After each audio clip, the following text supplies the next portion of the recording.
most people think of radio, they may think of just voices and music. They seldom contemplate the sources of the noises coming through their speakers. Behind these sounds is a complex network of devices that delivers the voice and music to our homes. By far the most essential device of this network is the disc jockey. Hi, my name's Dan. In this video, I'm going to show you the essentials every WIDR DJ needs to know to function in this network. I'm not going to tell you what to say when you turn on your mic or what songs to play.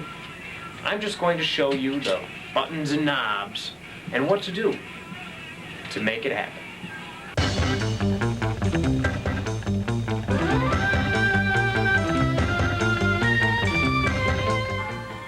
According to the Federal Communications Commission, a radio station's #1 duty is monitoring its transmitter's power, and that's what you need to do at the top of every hour. All transmitter activities and power readings are recorded on the transmitter log. First, sign in on the back side of the log with your signature on one side, the time on duty, your printed name on the other side, and the time off duty. Take note, your on-duty time should match the off-duty time of the DJ you are relieving. Reading. First press the channel button until you get to channel 1. Record the number that most frequently appears in the first column. Now switch to channel 2 and record this number in the second column. To determine the transmitter power, cross-reference the readings from the two channels on the chart and record the power in the third column. If the power falls within this range, it means the transmitter power is too low. Press the power raise button as many times as it takes to raise the power back into the readable range. Then, in the remarks section on the back of the log, indicate the raise in power and at what time you raised it. More importantly, if our power falls within this range, you need to lower the power by pressing the power lower button to return us to our legal power range. Similarly, record the lowering in the remarks section. If you are the first DJ on air and need to turn the transmitter on, simply press Trans On and let it warm up for 15 minutes before broadcasting our sign-on announcement. Record the time you turned it on in the carrier on time blank. For the last DJ on air, press the Trans Off button after the sign-off announcement. Record the time you did so in the carrier off time blank.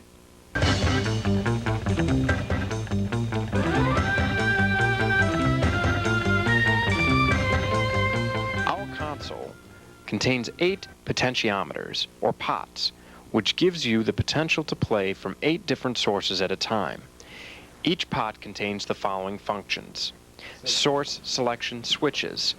This row of 3 gray buttons allows you to choose the audio source for that pot. Program and audition buttons. The program button must be pressed in for the audio to go on the air. The audition button is a means of operating the board without airing the signal. Both buttons can be pressed in at the same time. However, the pot must be in program in order to air the signal. Also known as a slider, the fader controls the audio output of the pot. Notice how the VU meters respond. The VU meters allow you to visually adjust your total audio output. The button on the side of the pot is known as a start-stop trigger. While this button is available on almost every pot, it only start-stops the CD players and turntables. In using your mic to talk on the air, flip this switch up and then raise the fader. When finished, bring down the fader, then flip down the switch. When the Q button is pressed in, it allows you to hear this pot's audio through the Q speaker. You can adjust the volume with the Q level knob. The purpose of this button is to allow you to cue your next song before it goes on the air. To cue a CD, first make sure that the desired CD player's pot is in Q and that the Q level is audible. Now you can sift through the tracks until you find the one you want. You can find out the length of the tracks by pressing the time display button. When you have decided on a track, pause it at the beginning. To cue a vinyl record on the turntable, first put the selected turntable in cue. Make sure you clean off the surface of the record before cueing. Place the needle at the beginning of the desired cut. Press play, then stop it as soon as you hear the first sound. Then, give it a backwards quarter turn to ensure a smooth startup. If a pot is still in cue, it cannot go on the air. When you intend to air, make sure the cue button is no longer pressed in. This series of buttons allows you to select what you want to hear on your headphones. Since you probably want to monitor what is going on the air, you should have Program or External 1 selected. The knob labeled Phone will adjust your headphone volume. The Monitor Select gives you a choice of what you want to hear over the studio monitors. The knob labeled Monitor adjusts studio monitor volume. All the equipment and procedures explained in this video are the bare essentials to radio broadcasting.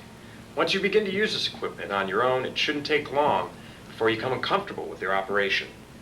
The skills and applications that you've learned in this video can be applied to a whole lot of different operations and functions that you'll probably learn in another course of instruction or maybe even another video. So hey, stick around, maybe we'll see you. Stay tuned. 89.1 WIDR.